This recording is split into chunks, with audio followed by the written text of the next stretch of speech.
And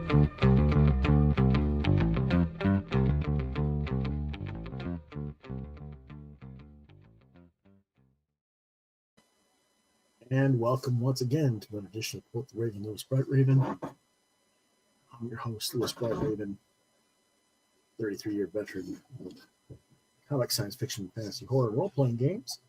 It's Friday night. That means it's Friday night movie talk. Tonight's topic is the 1968 film Yellow Submarine, featuring the Beatles, or their sound-alikes, as we will talk about in a minute. And joining me tonight is the QTR Review Crew, White Dynamo, tonight. Okay. Groovy. It's groovy, man. How you doing? Yeah. And John Norris. Hello, everyone. We're going to pull this out. I don't have too much reflection. There we go. It makes things a little bit less bright, right? But it's been a crazy week. I've been... But it has. Yeah. So, okay.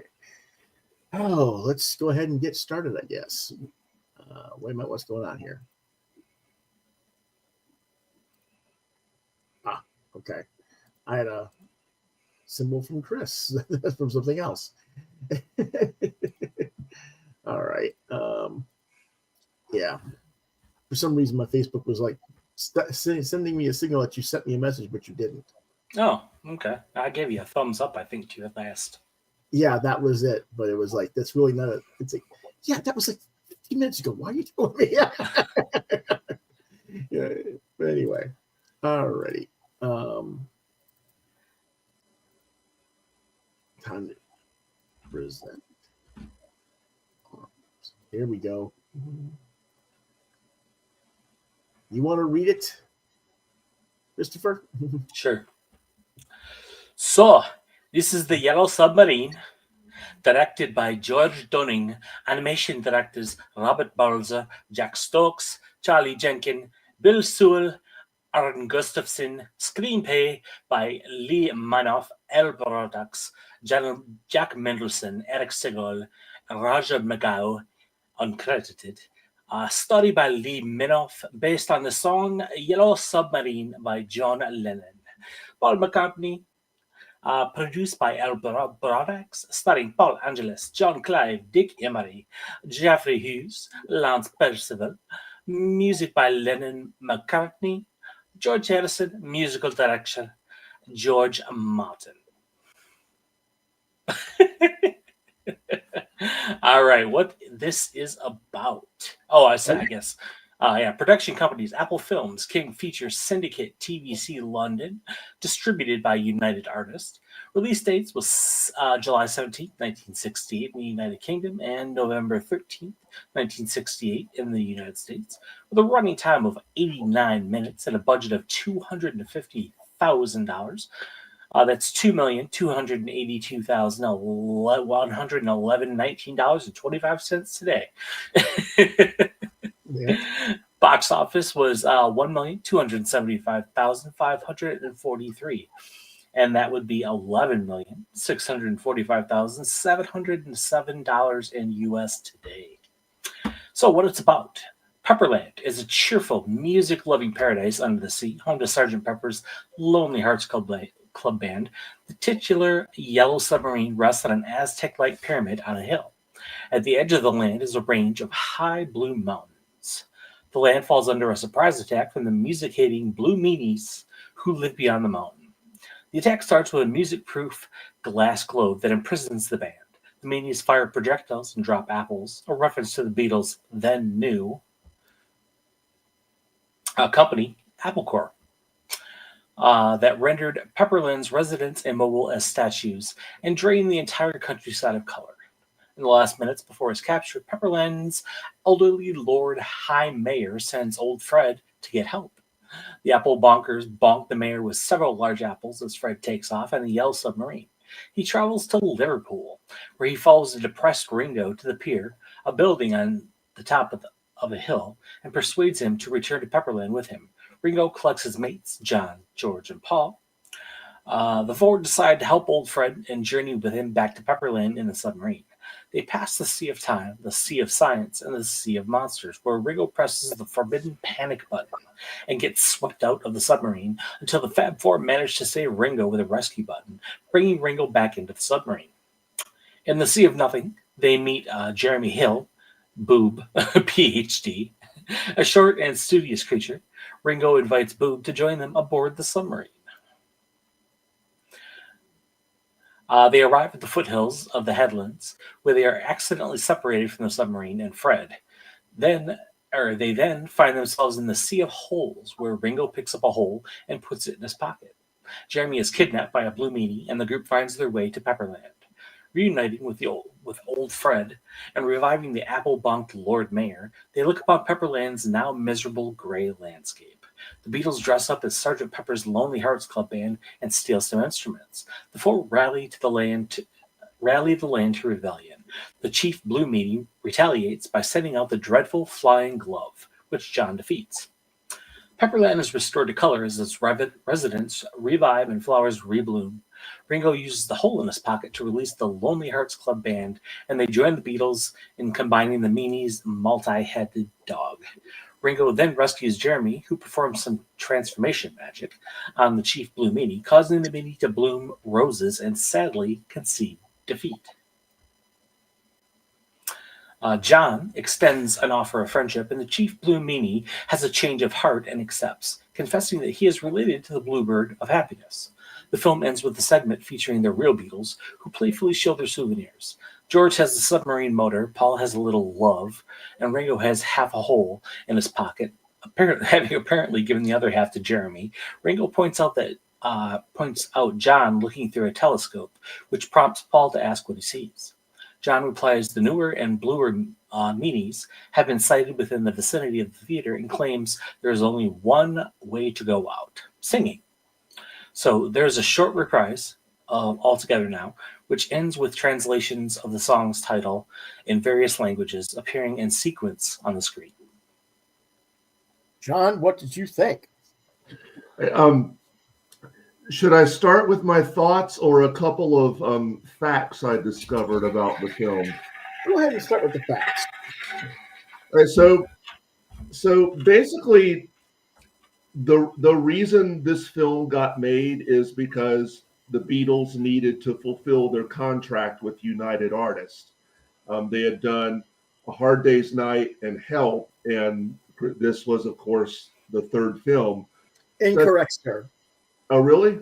Mm-hmm. This is not related to the third film. They made a third film after that, but that is a common misconception. But go ahead, talk about that too, though, because there is stuff that does pertain.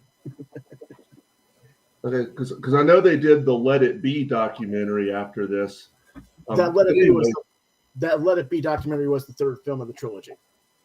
Okay, I didn't know that, but basically, the Beatles themselves, I mean, beyond approving their catalog of songs to be used in the movie, and I think they quickly wrote 4 more songs for the movie. But other than that, they really didn't have any involvement, which is why they did not supply their own voices for this movie. It was done by voice actors. But when they saw the film, I've heard 2 things about the end. I've heard that when they saw the film, they were so impressed with it that they agreed to do the live action segment at the end. But then I've also heard that was part of their contract with United Artists, is that they had to actually be in this movie in some way. But I think it's more the latter. I don't know about the former, but definitely there was a contractual obligation. And also, if you notice, the Blue Meanies wear mouse ears during the film. And apparently that was because the art director, Heinz Edelman, hated Disney. But So what did I think about this film? This film is most definitely a product of its time, and for me, like this film is an acid trip. And I say that as someone, I've never done acid myself, just to be clear. But it's like it's like, you know, like there was no LSD needed. You know, watching this movie made me feel completely spaced out by the end of it. Um, and I will say, I checked the DVD out of the library. They several years ago, I think it was in 2012. I mean, they did a complete restoration, so the movie looks and sounds fantastic, especially on the restored DVD that I got. And you know, so I mean, you know, for me, the real strength of the movie was, of course, the songs. I mean, they had, you know, Yellow Submarine, Eleanor Rigby, Nowhere Man, you know, Sergeant Pepper, with a little help. So, I mean, they had. I mean, the songs are great, but it's like, you know, when you watch this, like you have to watch this knowing that like standard rules just don't apply in this movie. Like this movie goes where it wants, you know, really regardless of, you know, plot or logic really. So it's like, and you know, plus there's a lot of Beatles in references and in jokes that if you're not a Beatles fan will probably go right over your head. So it's like, to me, it's one of those movies that, you know, if you can dial into its wavelength, you'll enjoy it. If not, not so much. But that's just my opinion. Okay, now let's see what the White Dynamo, also known as the Chief Blue Meanie, has to say. For me, this film was just a psychotic, psychedelic mess. The fact that you were able to get a plot to write down from this movie makes you a superhero. I don't know how in the hell you did that, because I didn't know what was going on. Like contractual obligations aside, like there was definitely LSD used in the making of this film. Yeah. And it's one of those films where I think it would be better if you were actually doing acid, because I have done acid, you know, once. And yeah, ooh, I have to give this film a 1. Oh, well, see, I thought we talked. Oh, 2. Yeah. Lewis talked me up to a 2. That's right. Because the anime, of course, the songs are fantastic. And, you know, I guess the animation is good for the period yeah, it's just, like John said, this is 100% a product of its time. Yeah, just it was a mess. Lewis, damn you for suggesting this.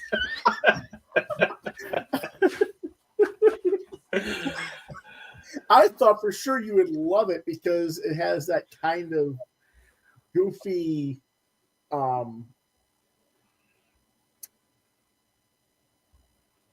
Monty Python type feel to it. And it's like, I consider it like a precursor to films like Pink Floyd's The Wall. Right. And stuff like that. I think this is like the prototype, and then those guys watched this film and said, "Okay, we get what they were trying to do. Well, let's do it and give it a plot." I actually liked The Wall. The Wall was good, Yeah. This movie is the second worst movie I've ever seen in my life, and that's saying a lot. Yeah. Okay. I don't know if I can agree with that, but I mean, come on now. One of these days, when I get a free moment, I'm gonna cut this. I'm gonna edit this movie into something coherent.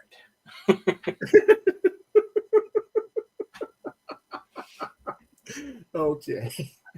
All right. Now, like I said, I look at it as a little bit of a precursor film. Yes, there are flaws with it. The plot, such as it is segmented with each different animation director. There's one credited director, but there's like 4 or 5 different segment animation directors, and each one of them is like doing their own thing. So it's like, I don't know how the guy who oversaw the whole thing managed to piece this together and get it edited and done, but that explains a lot right there. I happened to really like the animation style. There's a historical reference to this. I think the guy's name is Bax or Bacta, and it really influenced a lot of people in that period, in the late 60s, early 70s, that art style. And you saw a lot of this kind of stuff used later on Sesame Street and Schoolhouse Rock in the 70s. You see that same kind of art style. And so I was like, it was nice to see that kind of historical perspective. Oh, that's where that came from, type thing. So I was kind of into that. But the thing is, when I was watching this, I was like half asleep. So to me, it really was like having an acid trip, because I was like, what's going on here?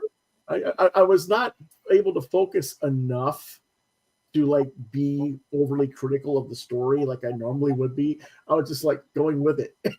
Just go with it. I'm too tired to care. Yep. And I think because of that, I had a little more enjoyment of it than I might have otherwise, because I was just sitting there enjoying the music and enjoying like the animation for what it was, and just like, okay, I see what they're trying to do here. But the voice acting was a little bit weak, I think. I'm not a huge Beatles fan, so I can't really like differentiate the real voices from the actors and which one's which. But a lot of times, hearing the tracks of the actors, it was like, since one of them did like at least 2 of the Beatles, it was like, am I listening to the same guy speaking at different points and stuff like that? Right.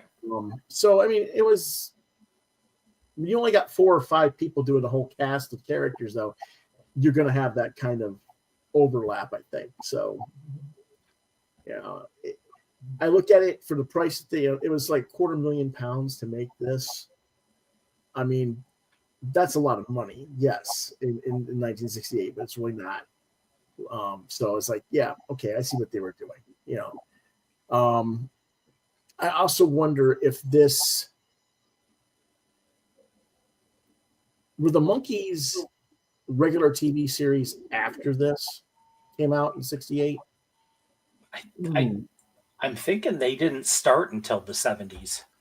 Yeah, I don't know. I forgot to look that up. Well, the Monkees certainly came on. The Monkees had to be in the 60s. But yeah, they started in the mid 60s. So Yeah, 68. Oh wait, yeah. But I mean, yeah. Let's see. They started in 66. So yeah, I think a lot of what was going on with the Monkees TV series, however,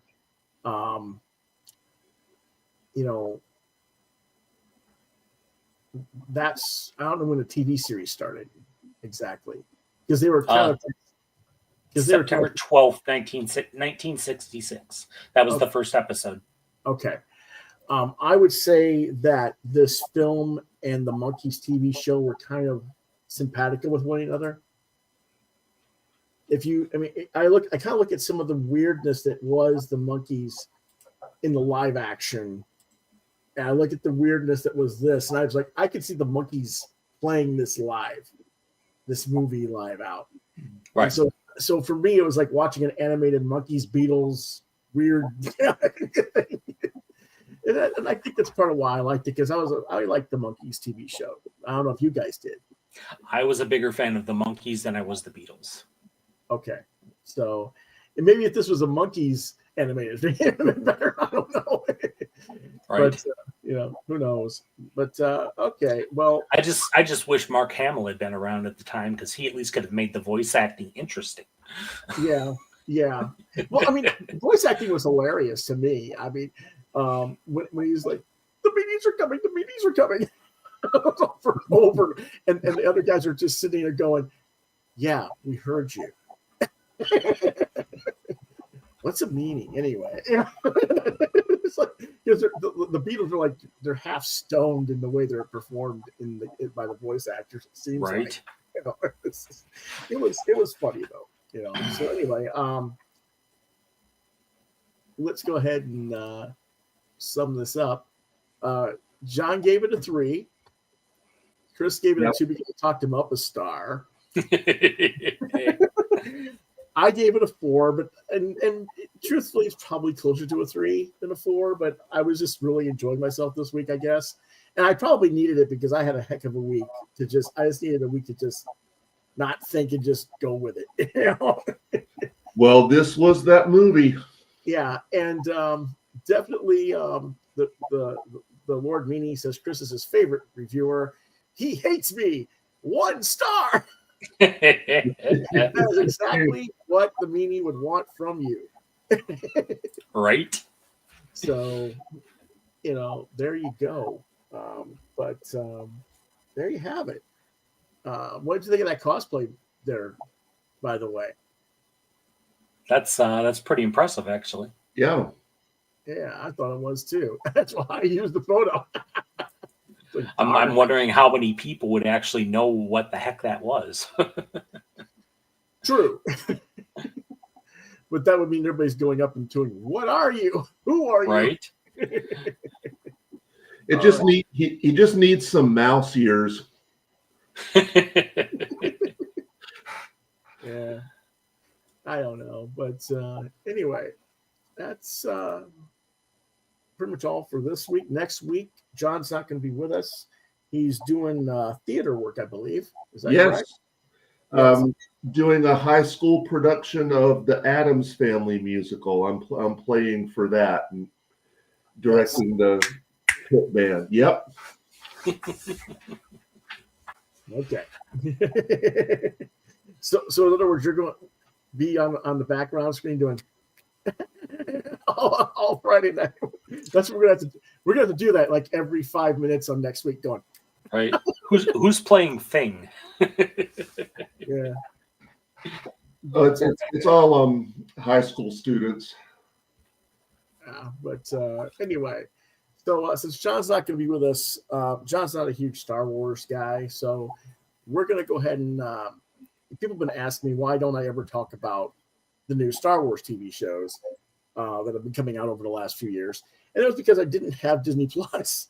Well, Chris has been generous enough to give me access, so I've been doing some stuff and I've been watching. So next week we're going to review a bunch of it. We're going to review Obi-Wan Kenobi, Ahsoka, and the Acolyte. Sweet. So, that's what we'll do next week. And, hopefully people will say, oh, wow, he's going to do something different now. Something that we all know. Right. Yeah. But anyway, that's next week. In the meantime, you want to reach out to me on social media. Facebook, Lewis.BrightRaven, at the Muskrat channel at LewisBrightRave2. You can see my artwork at deviantart.com/BrightRaven. I've been watching Quoth the Raven, Lewis Bright Raven exclusively on YouTube. If you have questions, comments, suggestions on topics for us to discuss, Quoth the Raven LBR72@gmail.com. If I don't answer there, try Lewis Bright Raven at yahoo.com. If you want to reach out to Chris or John is at rayfigaro@hotmail.com. And Chris is at Christopher M. Hall 1973 at gmail.com. Raven, you were supposed to hate Star Wars, not join them, not review them. What are you doing? You were the chosen one. Yes, well. Okay. Obi Hall. Obi Hall Kenobi. That's your name next week. Obi Hall Kenobi. Obi Hall Kenobi. All righty. All right, folks. We'll see you next time. Quoth the Raven. Nevermore. Or Nevermore.